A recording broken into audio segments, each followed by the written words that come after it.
This is the Mighty Z with the Metal Gods Radio. Today we have Steve Zetro Souza on the phone with us. How you doing, Steve? What's up, Zoran? Nice to talk to you. How's everything? Very good, very good. Congratulations on your YouTube channel. It's a lot of fun. And it must be awesome to collaborate with an old friend like Walter on it. Yeah, Walter's a lot of fun. He helps produce the show. He also helps co-host. He has a lot of hand in it. We do really good together. It's a lot of fun. We do it for the fans, just like you do it for. There's no money. Congratulations on those two sons of yours. They really turned out to be fine young men. Thank you very much. They are. They both have very good heads on their shoulders, actually, socially, musically, business-wise. And obviously, they come from a musical family. Your parents were musical as well? No, not at all. My father was a biker. So, was there any? And did you have any relatives that were musical at all? My aunt was actually a cabaret singer, and she sang on ships, and she, would go on tour and open for comedians. She said she opened for Woody Allen and Lenny Bruce back in the day, but she was musical, and then she did it, but I don't think she reached the type of success that I've reached with what I do. But and that never influenced me, what she did. I never was enamored by it. I was just. You said your dad is or was a biker. Yes, yeah, he's in Harley heaven now. So, oh, yeah. Nice. What exactly is a biker? Well, somebody who lives and dies by that motorcycle machine. I mean, my house, everything about my dad's existence, he went to work, came home, worked on his Harley. My house was all decorated in Harley. On the weekends, he got on his bike, and he left on Friday and came home on Sunday. So that's a biker to me. And then he'd go to work all week and do the same thing. Go to runs, rode that motorcycle everywhere. That is a biker. And you're well known for your support of the Hells Angels. Is that right? Yeah, I have some very good friends in the club. Yeah. What does exactly what does being a supporter mean? What does that 81 HA supporter mean? I just support the club. I have some good friends in the club, and I support the club. I'm a supporter. I have friends in the club all around the world. And when my dad was a biker in the 70s and the 80s, he always supported the club. So I've always, kind of had friends in the club. But I have a very good friend that I would call my brother that's in the club, and I support that. Was there ever a time in your life that you considered maybe joining a club? Because of what I do professionally, it probably wouldn't work. But yes, definitely. If I wasn't a musician, I probably would have tried to do that. Very cool, very cool. The new Exodus record, I think it's the best Exodus ever. Would you agree? Yes, definitely. I would have to agree with that. And people, when we were recording it and after we got done with it, we were saying that, and people are going to say, well, how can you say that when there's Bonded, Fabulous, Tempo of the Damned, Exhibit B, but this by far, after it's just, yeah, this one's it. I mean, yeah, this one's definitely, we all think that. We all know that very much so. All of our performances, I think, are definitely, well spoken for. Each of us had each other's back. It was a great way to record the compositions, the flow of the album. The people haven't heard it, but you've heard it, Zoran. It's definitely. And how much of it can we expect to hear live? Good question. That's always an argument when that comes down. I'm probably. I mean, I'd love to play a good deal of it. I saw an email go around the other day, and then I didn't see any answers back to it. That's usually how it starts. And I saw something saying, "What are we playing live?" And then there was no replies. And then it'll be, okay, then we're playing this, and this. But I haven't seen that one yet, so don't know. I'm ready to play them all. I listen to the record all the time. I like it. So I think it's very heavy. I have my favorite songs on the record, and I listen to them all the time. So I like this album. I saw King Diamond at the Warfield before the shutdown, and I believe he only played one of the standards. Everything else was stuff that I don't think I'd ever heard live, which was refreshing. a Bounded by Blood track mandatory at every music show? You know that. Yeah, yes. In heavy metal, they're staples. I mean, you have to play Toxic Waltz. You have to play Bonded by Blood. You have to. Slayer has to play Rain and Blood. Slayer has to play South of Heaven. You know, there's certain songs that, bands just have to play. And that's the Angel of Death. There's those three. I saw Slayer, and you didn't hear either of those three songs. Like, oh yeah, they were great, but they didn't play Angel of Death. They didn't play South of Heaven, and you know that. And so it's kind of like with us, and I guess that's kind of how we. The new record starts off with the title track, and it's a long one. I think it's over 6 minutes long. It's about 9 minutes long, almost, actually. There's another track on the album that's the times on this album vary from that long to maybe around 3 minutes. Is that right? Beatings is the shortest song ever in history. That's 3 minutes, but then Lunatic Liar Lord is also around 7 or 8 minutes. And you got to contribute to, I think, Slipping into Madness and Elitist. Is that right? Those are the two that I wrote, exactly. Those are the two that how does that go about?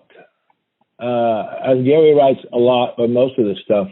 Yeah, I wrote, Elitist was off of his idea, but Slipping into Madness was off of my idea. And then I just write the lyrics the way I write them. It's not like he directs that anyway. I just, what I hear in my head, and I just, write. But Lee and I, that was the only song that Gary had nothing to do with, was Slipping into Madness.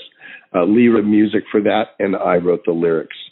So it worked out. It worked out really cool, But everything else, Gary Holt had at least something, if not both the lyrics and all the music, at least all the music. Because the only other song that was written lyrically was The Years of Death and Dying, and that Tom wrote those lyrics, actually. So, but everything. And Slipping into Madness and Prescribing Horror sort of are the same. Well, Slipping into Madness is more about fentanyl, you know what I mean, and the cartels, spicing heroin and coke with it, and the pharmacist calling it another name and prescribing it, and Prescribing Horror is more about thalidomide, which was given to people in concentration camps, and what it did was it created birth defects, and babies with heads outside their other head, those kind of things. So a little bit, not the same, not. I once had a doctor prescribe me Adderall and Viagra. And apparently you can't smoke them. I went back for more, and his office was closed and his license revoked. What have you been able to score from professionals? Wow. For me? Yeah. I don't need anything. I don't take anything. But, back in the day, we were all part of that world. I've never had to take any of that. I don't even take aspirin. I don't take any pills of any sort. I never have. I don't like them. I never have. Never taken Viagra. I've never taken ecstasy. I've never taken Oxycontin. I've taken acid when I was a kid, but I don't like pills. I don't like any of them. Does Toby Ranger walked on your head? Have you ever walked on any? Have you ever had your head walked on? Have you participated in any walls of death? I never participated in walls of death. Definitely did some head walking. Definitely did crowd surfing, and definitely had my head walked on. Definitely all of those above. I used to go to concerts when I was a kid every other weekend. I spent all my money doing it. I knew this time was coming to town. I'd get a paycheck from washing dishes or my paper route, and I'd run by, I remember getting on a bus before I even had a car and going all the way to Concord from Dublin to go to the record factory to get tickets like Stan the Green or Pat Travers or Def Leppard or whoever back in the 78, 79, 80, Back in Black, AC/DC at the Henry J. Kaiser. Oh. Yep, Henry J. Kaiser. Oh, I saw the Back in Black tour at Cow Palace. Maybe it was. No, I thought it was Henry J. Kaiser, and then wasn't it at I thought Let There Be, For Those About to Rock was at the Cow Palace. They were both at the Cow Palace. The Back in Black was my first concert. Oh, really? Pretty vivid recollection about that. Maybe they played prior to that show, but maybe I'm wrong. Could be wrong. Anyway, that was great times. Great times. There's a great website called Setlist that you can go back decades and see where these bands played at, and the set list. Wow. I know Chuck Billy tried out for Sepultura. Did it ever cross your mind to try out as well? Who would you like to sing for if given the opportunity to do so? Right now? Yeah. Well, I mean, obviously right now you're busy, but AC/DC, if I got to sing for everybody, I'd love to. Was Exodus the band that Testament most aspired to be like when you were in it? Most definitely. We wanted to be like them, not Metallica. That was just the truth. Because everybody aspires to be something in the beginning, and obviously they find their own, often, well, if they're lucky, they find their own path. No, exactly. And I think we all have found our own niche, even with what I did with Legacy and going into Exodus. It's all relevant. The latest single is going to be The Years of Death and Dying, which has a nice little sing-along chorus. Yes, it does. It does. It does have a good singing chorus to it. Very, to me, if I listen to that, I hear very At the Gates, arch enemy kind of thing is what I hear when I hear that. But that was all Gary's idea, very much so. Yeah, and some of the songs, to me at least, had a little bit of an old school Accept vibe to it. I guess it's everything is in the ear of the beholder. In the middle of Elitist, the lead and the break itself in the middle of Elitist is done Accept and Wolf Hoffman purposely. Nice. Good. That's awesome. I know I'm playing in a band with Billy Garut. I don't know if you know. I think you've had Billy on your show. Love Billy. He's a good guy. Yeah, Billy and Kenny Donovan. Yeah, I don't know if you know Kenny. Yep. Okay. Yeah. We're using a little bit of Metallica in the song, just a little bit. You know. So you got to do it's all about flavor. What's that? It's all about flavor. Absolutely. Well, Steve, thank you for your time. I know you got other interviews to do. Look forward to seeing you soon. Do you have any final thoughts to share with anybody that might be listening to this? Just November 19th, go get it. It's heavy as shit. Persona non grata. Metal, God!